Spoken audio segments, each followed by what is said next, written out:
Hey everybody, it's Princess Castleberry from Go Beyond Well, and today we are talking about the thoughts and feelings that occur when we get triggered. Now, I always try to recall some of my earliest memories from the workplace, so here goes a really old story. So, I was a summer intern at an insurance brokerage firm a really long time ago, and we had an event where we had to introduce some of our team members to fellow interns. And so, when it was my partner's turn to introduce me, he decided to tell everybody that I was from the mean streets of Detroit. Well, I instantly felt the urge to punch him in the face, honestly. But I felt anger coursing through my body, and my trigger was pulled. Without missing a beat, though, I retorted, I'm not from the streets. I have a loving family, a home, and I attend a private university just like you do. And the room fell silent. There was tension in the air and it was really thick. And he realized the gravity of his very thoughtless comment in that moment. But he did something I didn't like, which was try to pass it off as just banter.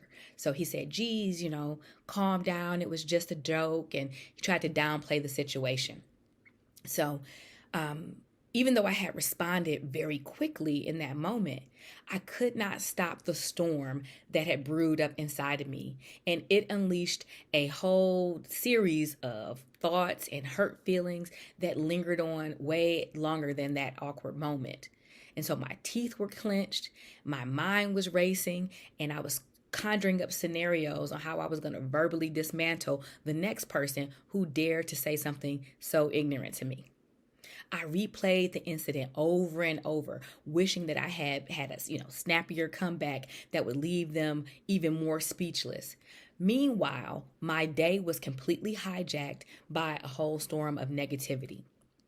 And I tell you all of that because that's what happens to people today. When we're triggered, sometimes we go into a cycle of negative thinking and we find ourselves trapped in this swirl of thoughts. So here are three simple but powerful techniques that you can use to stop that when you're triggered. First, acknowledge your emotions, acknowledge the feelings and the thoughts that you're having, and allow yourself to feel them and understand why you don't like them. It is okay to be triggered. It's really a testament to your own value and your identity, but it's not okay to sit and stay in those moments and have them cause you to take on thoughts and actions that you don't want, and to honestly, have them result in consequences that you don't want.